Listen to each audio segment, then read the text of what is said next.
আসসালামু আলাইকুম দর্শক, আপনাদের সকলকে আমন্ত্রণ জানাচ্ছি অন্য মঞ্চের আজকের আলোচনায়। তিনি এই খবরটা কার কাছ থেকে পেলেন? তিনি কেন মনে করছেন না যে তারা এতটা শক্তিমান একটি পক্ষ, হাসিনা বিরোধী পক্ষ, যারা কিনা বিদেশে বসে ফেসবুক লাইভে গিয়ে সকল আইন শৃঙ্খলা রক্ষাকারী বাহিনীকে একেবারে নিষ্ক্রিয় করে দিয়ে ঘন্টার পর ঘন্টা ঢাকা শহরের বুকে মানে 2 রাত 3 দিন ধরে 32 নম্বর ভাঙচুর করতে পারেন, মাটির সাথে গুড়িয়ে দিতে পারেন, কিংবা যারা কিনা প্রথম আলো, ডেইলি স্টারের মতো বিশ্বখ্যাত বাংলাদেশের সংবাদ মাধ্যম অফিসে আগুন জ্বালিয়ে দিতে পারেন, ভাঙচুর চালিয়ে যেতে পারেন, এসব করবার ক্ষমতা সম্পন্ন ব্যক্তিরা কেন মনে করছেন যে তারা সত্যি শেখ হাসিনাকে এবার ঠেকাতে পারবেন না?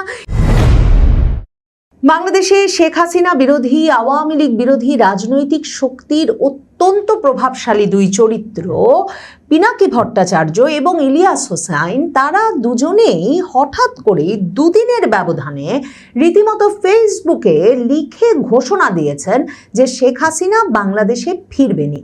এবং এমন একটা সময়ে তাদের এই ঘোষণা এলো যখন বাংলাদেশে শেখ হাসিনা বিরোধী, আওয়ামী লীগ বিরোধী পক্ষটি মোটামুটি দিস্তার পর দিস্তা কাগজ খরচ করে নিজেদেরকে অভয় দিতেই একরকম লিখছেন যে কেন শেখ হাসিনার পক্ষে কিছুতেই ফেরা সম্ভব হবে না।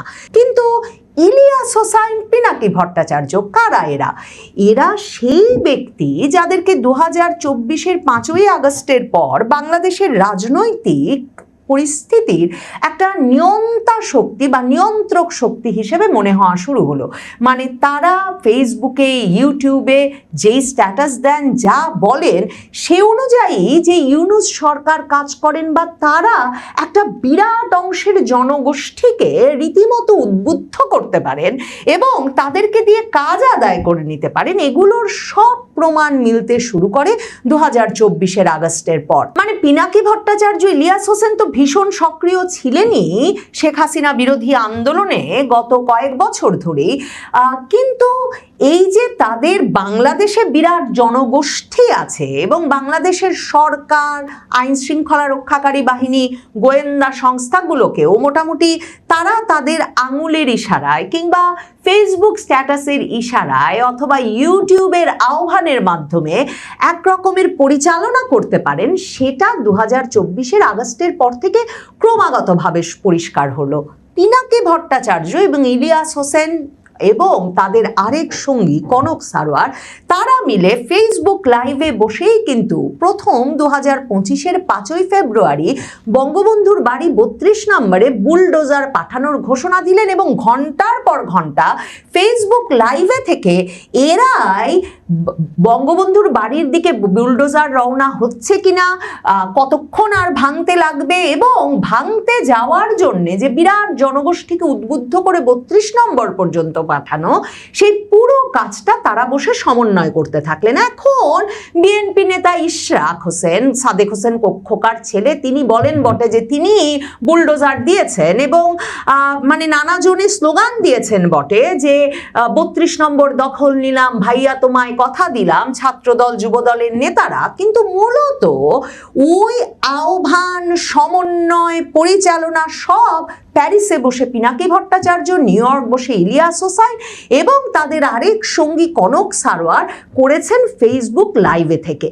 এরকম প্রভাবশালী ব্যক্তিরা সেখানেই কিন্তু থেমে থাকেন নাই। এমনকি ভারতীয় আধিপত্যবাদের দায়ে অভিযুক্ত করে প্রথম আলো, ডেইলি স্টারের সামনে কয়েকদিন ব্যাপী জিয়াফতের আয়োজন হয়েছে পিনাকি ভট্টাচার্য, ইলিয়াস হোসাইনের কথায়। আর তারপর তো 2025-এর ডিসেম্বরে হাদির মৃত্যুর পর প্রথম আলো, ডেইলি স্টার ভাঙতে যাওয়ার জন্য উদ্বুদ্ধ করা, সেখানে ভাঙচুর, অগ্নিসংযোগ, ঘন্টার পর ঘন্টা পুলিশ, সেনাবাহিনী সকলের নিষ্ক্রিয় থাকা, এমনকি ইউনূস সাহেবের ঘনিষ্ঠ বন্ধু মতিউর রহমান মাহফুজ আনাম যে ফোনে পর্যন্ত প্রধান উপদেষ্টা ইউনূস বা উপদেষ্টা মণ্ডলীর কাউকে পেয়েও ওই ভাঙচুর, অগ্নিসংযোগ থামাতে পারলেন না, কারণ তখন পুরো ঘটনাটা পরিচালিত হচ্ছে প্যারিসে বসে, নিউ ইয়র্কে বসে।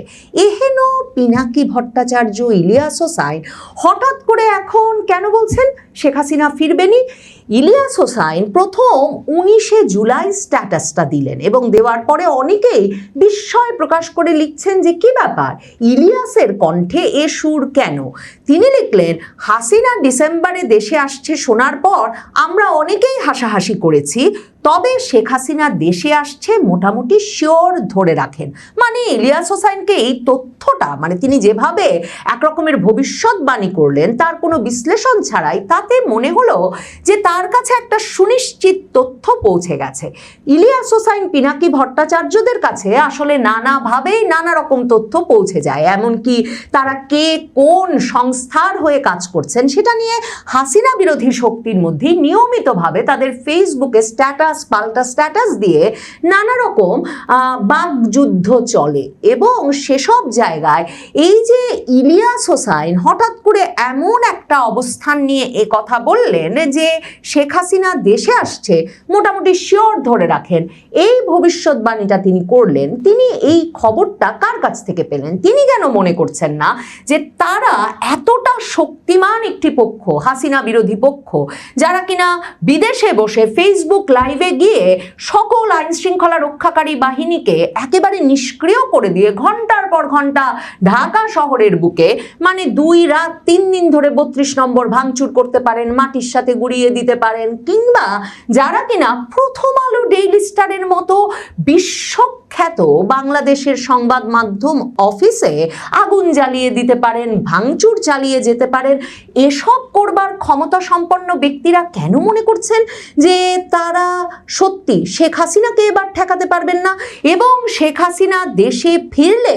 তাকে প্রতিরোধ করা হবে এসবের ডাক না দিয়ে, বা এয়ারপোর্টে আগুন জ্বালিয়ে দেওয়া হবে, কিংবা কোটি কোটি ইলিয়াস পিনাকি সমর্থক বিমানবন্দরে ছুটে গিয়ে শেখ হাসিনার দেশে আসা প্রতিহত করবে, এ ধরনের কোনো হুমকি ধামকি না দিয়ে একরকমের হার মেনে নিয়ে কেন ইলিয়াস হোসাইনকে বলতে হচ্ছে যে শেখ হাসিনা দেশে আসছে মোটামুটি শিওর থাকেন? এই সুর বদলকে তাৎপর্যপূর্ণ না বলবার কোনো উপায়ই থাকে না। তাহলে কি ধরে নেওয়া যায় যে 19শে জুলাই যখন ইলিয়াস হোসাইন এই রকম একটা স্ট্যাটাস দিলেন, তখন তিনি এমন সূত্র থেকে এ খবর পেলেন যে তিনি বুঝতে পারলেন এ দফায় শেখ হাসিনাকে ঠেকাতে তার বা প্যারিস থেকে পিনাকির আহ্বান, কিংবা তাদের আরেক বন্ধু কনক সারোয়ারও যদি যুক্ত হয়ে যান, তাহলে 3 জনে মিলেও যদি তারা ফেসবুক লাইভে ঘন্টার পর ঘন্টা থেকে বাঙালি জাতিকে উদ্বুদ্ধ করার চেষ্টা করেন, বাংলাদেশের মানুষকে উদ্বুদ্ধ করার চেষ্টা করেন যে শেখ হাসিনাকে প্রতিহত করতে হবে, মানুষ আসলে রাস্তায় নামবে না, তারা কাউকে সঙ্গে পাবেন না, শেখ হাসিনা বিনা বাধায় বাংলাদেশে অবতরণ করতে পারবেন।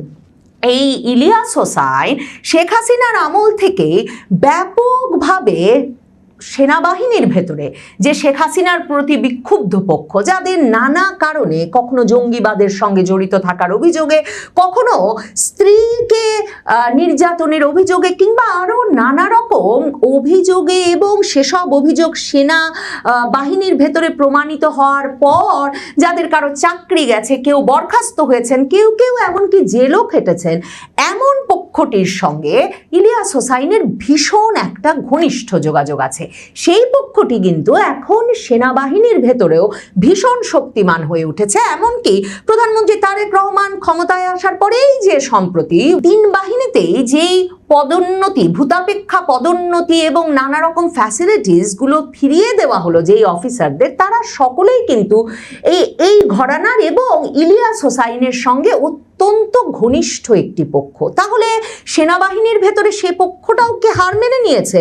তারাও বুঝতে পারছে কিছুতেই এ দফায় আর শেখ হাসিনাকে ঠেকানো যাবে না, শেখ হাসিনাকে দেশে আসতেই দিতে হবে। নাকি শেখ হাসিনা এমন অপ্রতিরোধ্য শক্তি হয়ে উঠেছেন, তিনি দেশে ফেরার ঘোষণা দেওয়ার পর আওয়ামী লীগের নেতারা নানা জায়গায় সাক্ষাৎকার দিয়ে যেসব কথা বলছেন, 2 কোটি লোক নাকি এয়ারপোর্টে জড়ো হবেন শেখ হাসিনাকে অভ্যর্থনা জানাতে, অনেকেই হুমকি দিয়ে বলছেন দেখতে চাই কোন আদালত, কোন কারাগার, কোন ফাঁসির মঞ্চে শেখ হাসিনাকে নেওয়া যায়।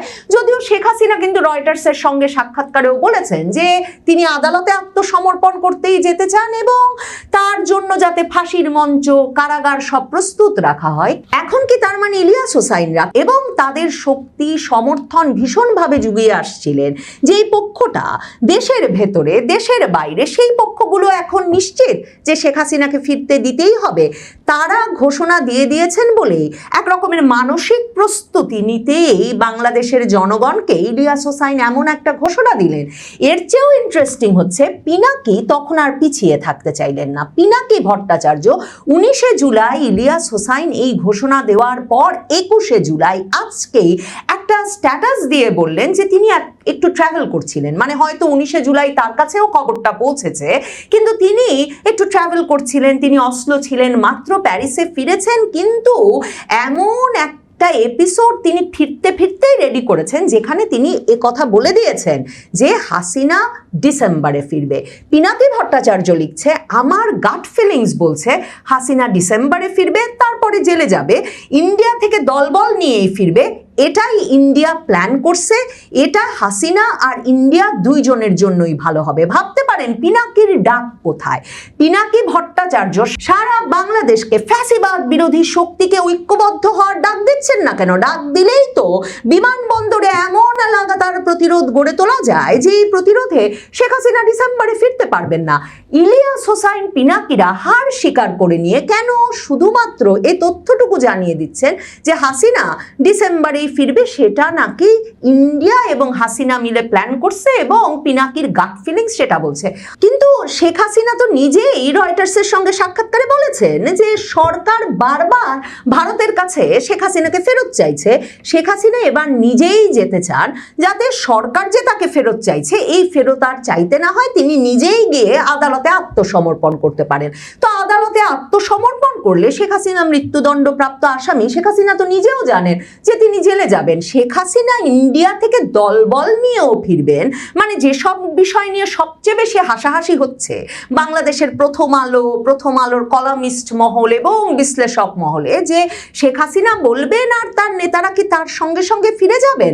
এখন পিনাকি ভট্টাচার্য ফেসবুকে বসে ঘোষণা দিচ্ছেন শেখ হাসিনা ইন্ডিয়া থেকে দলবল নিয়েই ফিরবে। তার মানে শেখ হাসিনা যে রীতিমতো ঘর গুছিয়ে, দল গুছিয়ে এবং আন্তর্জাতিক বিভিন্ন পক্ষকে গুছিয়ে সরকারের ওপর যথেষ্ট চাপ সৃষ্টির যথাযথ পরিস্থিতি তৈরি করে দেশে ফেরার ব্যবস্থা করে ফেলেছেন, সে খবর পিনাকির কাছেও পৌঁছে গেছে, ইলিয়াস হোসাইনের কাছেও পৌঁছে গেছে। শেখ হাসিনা ফিরবেন সেটা বুঝতে জানতে শেখ হাসিনার আন্তর্জাতিক সংবাদ মাধ্যমে ঘোষণার পরেও হয়তো পিনাকি ইলিয়াসের এই ঘোষণার প্রয়োজন ছিল না। কিন্তু যখন একদল হাসাহাসি করে শেখ হাসিনা ফিরবেন কিনা তা নিয়ে সন্দেহের উদ্রেক করে সন্দেহটা জিইয়ে রাখতে চাইছিলেন অন্তত ডিসেম্বর পর্যন্ত, তাদেরকে দুর্বল করে হাসিনা বিরোধী শক্তির প্রতিভূ পিনাকি ইলিয়াসের এমন ঘোষণা আসলে কিসের ইঙ্গিত? এটা তারও ইঙ্গিত যে তারেক রহমান সরকারের অন্তত শেখ হাসিনাকে ঠেকিয়ে দেওয়ার ক্ষমতা নেই, কিংবা হয়তোবা আরব বসন্তের মতোই যে বাংলাদেশেও নতুন বসন্ত আসছে, তারেক রহমান সরকারই ডিসেম্বর পর্যন্ত থাকবে না। বাংলাদেশ সফরে আসছেন মার্কিন প্রেসিডেন্ট ডোনাল্ড ট্রাম্পের বিশেষ দূত সার্জিও গোর। চলতি মাসের একেবারে শেষ দিকে তিনি বাংলাদেশে আসছেন। টাইমস অফ বাংলাদেশের এক খবরে এই তথ্য জানানো হয়েছে। সার্জিও গোর একই সাথে নয়াদিল্লিতে মার্কিন রাষ্ট্রদূত এবং দক্ষিণ ও মধ্য এশিয়া বিষয়ক মার্কিন বিশেষ দূত হিসেবে কাজ করছেন। বাংলাদেশ সহ দক্ষিণ ও মধ্য এশিয়ার 13টি দেশের জন্য ট্রাম্প প্রশাসনের পররাষ্ট্রনীতি গোরের পরামর্শ আর সুপারিশই ঠিক হয়। টাইমস অফ বাংলাদেশের খবরে বলা হয়েছে, সফরকালে ভারতে নিযুক্ত মার্কিন রাষ্ট্রদূত গোর বাংলাদেশের নতুন সরকারের পররাষ্ট্রনীতির অগ্রাধিকারের বিষয়ে আলোকপাত করবেন বলে আশা করা হচ্ছে। কূটনৈতিক সূত্রগুলো বলছে, সার্জিও গোর তার সফরে বাংলাদেশ ও আমেরিকার মধ্যকার রুটিন কোনো কূটনৈতিক ইস্যু নিয়ে আলোচনা করবেন না, বরং চীন, তুরস্ক ও ভারতের সাথে বাংলাদেশের বিদ্যমান বেশ কিছু ইস্যু নিয়ে তার এই সফরে আলোচনা হতে পারে। বিশেষ করে বাংলাদেশের প্রধানমন্ত্রী তারেক রহমানের চীন সফরে চীন, মিয়ানমার, বাংলাদেশ করিডোর, তিস্তা প্রকল্প ও সামরিক সহায়তা নিয়ে আলোচনা। তুরস্কের সহায়তায় ড্রোন কারখানা স্থাপন নিয়ে যেমন আলোচনা হবে, তেমনি আঞ্চলিক নিরাপত্তায় ইস্যুতে ভারত ও পাকিস্তানের সাথে বাংলাদেশের সম্পর্কের বিষয়গুলো আলোচনায় উঠে আসবে। আবার সার্জিও গোর এমন এক সময় বাংলাদেশে আসতে যাচ্ছেন যার আগে বাংলাদেশের সাবেক প্রধানমন্ত্রী শেখ হাসিনা ডিসেম্বরের মধ্যে দেশে ফেরার ঘোষণা দিয়ে রেখেছেন। আর শেখ হাসিনার ভারতে থাকা ও ফিরে আসার ইস্যুটি ভারত ও বাংলাদেশের জন্য গত 2 বছর ধরে সবচেয়ে স্পর্শকাতর ইস্যু হিসেবে বিবেচিত হচ্ছে। বাংলাদেশের পররাষ্ট্র মন্ত্রণালয়ের একটি সূত্র বলছে, সার্জিও গোরের এই হঠাৎ বাংলাদেশ সফরে আসা কূটনৈতিক ও দক্ষিণ এশিয়ার ভূ রাজনৈতিক দিক থেকে খুবই গুরুত্বপূর্ণ ও তাৎপর্যপূর্ণ। বিস্তারিত জানতে চলুন যাওয়া। সার্জিও গোরকে বলা হয় মার্কিন প্রেসিডেন্ট ডোনাল্ড ট্রাম্পের পরিবারের সদস্য। ট্রাম্পের বড় ছেলের সাথে যৌথভাবে উইনিং টিম পাবলিশিং নামে একটি ডানপন্থী প্রকাশনা সংস্থা আছে গোরের। প্রেসিডেন্ট ট্রাম্পের বেস্ট সেলার বইগুলো এই সংস্থা থেকেই প্রকাশিত হয়। সার্জিও গোর ছিলেন ট্রাম্পের নির্বাচনী প্রচারণার অন্যতম প্রধান তহবিল সংগ্রহকারী বা সুপার প্যাক রাইটস ফর আমেরিকার প্রধান নির্বাহী। দ্বিতীয় দফায় ট্রাম্প ক্ষমতা আসার পর সার্জিও গোরকে অত্যন্ত শক্তিশালী white house presidential personnel office বা পিপিও এর ডিরেক্টর করা হয়। ট্রাম্পের দ্বিতীয় মেয়াদে বিশ্বস্ত ও অনুগত কর্মকর্তাদের বাছাই এবং নিয়োগ দেওয়ার মূল কারিগর বা গেটকিপার ছিলেন এই গোর। 2025 সালের আগস্টে ট্রাম্প তাকে দক্ষিণ ও মধ্য এশিয়া অঞ্চলের বিশেষ দূত এবং ভারতে মার্কিন রাষ্ট্রদূত হিসেবে মনোনীত করেন। 2026 সালের জানুয়ারিতে তিনি নয়াদিল্লিতে আনুষ্ঠানিকভাবে দায়িত্বে যোগ দেন। সার্জিও গোর যেহেতু মার্কিন প্রশাসনের দক্ষিণ ও মধ্য এশিয়া অঞ্চলের বিশেষ দূত, সে কারণে এই অঞ্চলের 13টি দেশ তার আওতায়। দায়িত্ব নেওয়ার পর এখন পর্যন্ত তিনি দক্ষিণ এশিয়ার দেশগুলোর মধ্যে বাংলাদেশ, পাকিস্তান ও আফগানিস্তান সফরে যাননি। টাইমস অফ বাংলাদেশের খবরে বলা হয়েছে, সার্জিও গোর চলতি মাসের শেষের দিকে বাংলাদেশ সফরে যাচ্ছেন। পররাষ্ট্র মন্ত্রণালয়ের কর্মকর্তাদের বরাত দিয়ে খবরটিতে বলা হয়েছে, এই সফরের প্রস্তুতি চলছে এবং জুলাইয়ের শেষ সপ্তাহে এই সফর অনুষ্ঠিত হবে বলে আশা করা হচ্ছে।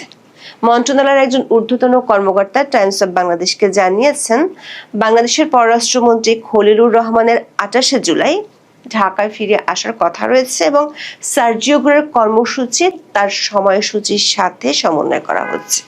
সফরকালে ভারতে নিযুক্ত মার্কিন রাষ্ট্রদূত গোর বাংলাদেশের নতুন সরকারের পররাষ্ট্র নীতির অগ্রাধিকারের বিষয়ে আলোকপাত করবেন বলে আশা করা হচ্ছে। গত 10 জুলাই থেকে 20 দিনের সফরে বাংলাদেশে বাইরে আছেন দেশটির পররাষ্ট্রমন্ত্রী খলিলুর রহমান।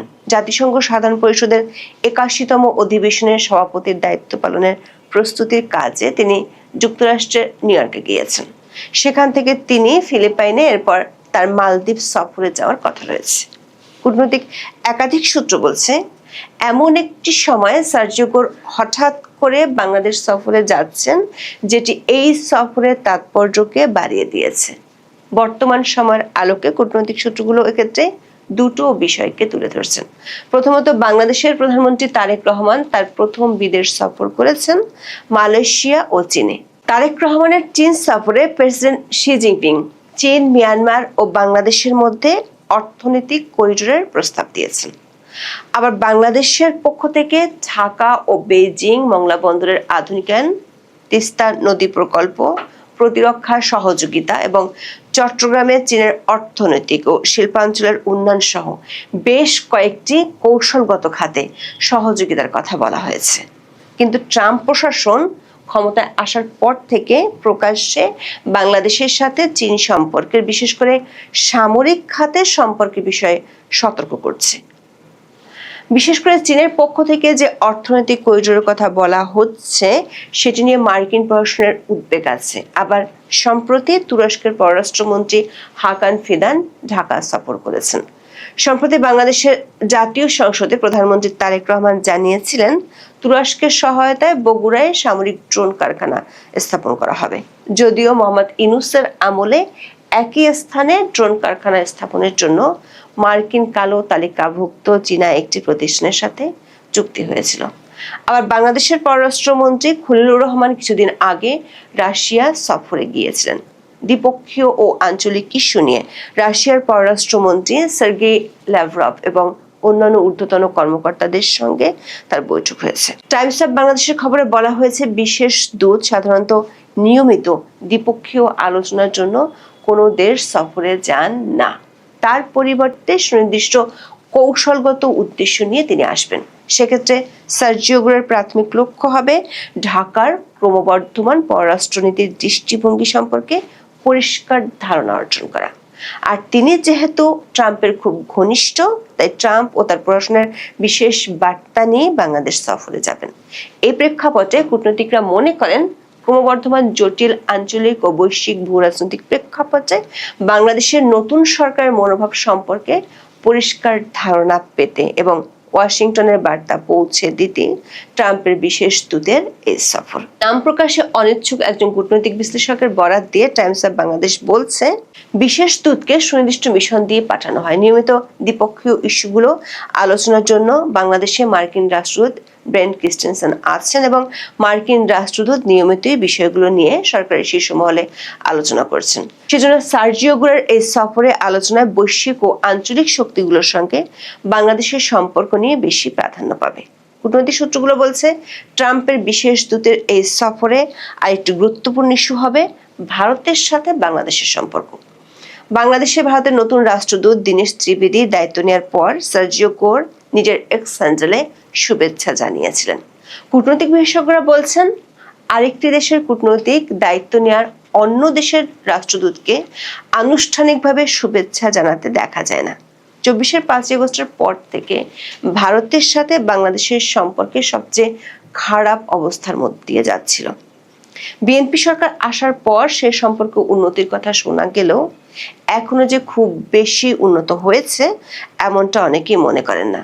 যদিও সবচেয়ে বেশি সময় ধরে বন্ধ থাকার পর ভারত বাংলাদেশিদের জন্য ভিসা চালু করেছে। আবার আঞ্চলিক নিরাপত্তা ইস্যুতে বাংলাদেশের রাজনৈতিক অস্থিরতা নিয়ে ভারতের উদ্বেগ আছে। গত 2 বছর ধরে বাংলাদেশের সাবেক প্রধানমন্ত্রী শেখ হাসিনার দিল্লিতে অবস্থান করা এবং তার প্রত্যর্পণ ইস্যুটি নিয়ে প্রায় 2 দেশের প্রতিনিধিদের সাংবাদিকদের প্রশ্নের জবাব দিতে হয়। এরই মধ্যে শেখ হাসিনা আন্তর্জাতিক বার্তা সংস্থা রয়টার্সকে জানিয়েছেন, তিনি ডিসেম্বরের মধ্যে তার দলের জ্যেষ্ঠ নেতাদের নিয়ে বাংলাদেশে ফিরে আদালতে আত্মসমর্পণ করবেন। তার এই ঘোষণার পর বাংলাদেশ সরকারের শীর্ষ মহলের একাধিক ব্যক্তি প্রায় প্রতিদিনই ইস্যুটি নিয়ে কথা বলেন। কূটনৈতিক সূত্রগুলো বলছে, 24-এর 5 আগস্টের পর থেকে বাংলাদেশের অভ্যন্তরীণ রাজনীতিতে মার্কিন প্রভাব বেড়েছে। বিষয়টি এখন ওপেন সিক্রেট। কিন্তু দক্ষিণ ও দক্ষিণ পূর্ব এশিয়াতে আমেরিকা ভারতকে নিজেদের কৌশলগত অংশীদার ও মিত্র বলেই মানে। আবার গোরের সাথে ভারত সরকারের শীর্ষ ব্যক্তিদের সাথে রয়েছে ঘনিষ্ঠ সম্পর্ক। এমন পরিস্থিতিতে বাংলাদেশ সফরে গিয়ে সার্জিও গোর আঞ্চলিক নিরাপত্তা ইস্যুতে ভারত ও বাংলাদেশের সম্পর্কে টানাপোড়েন এবং অমীমাংসিত কিছু রাজনৈতিক বিষয় নিয়ে আলোচনা করবেন।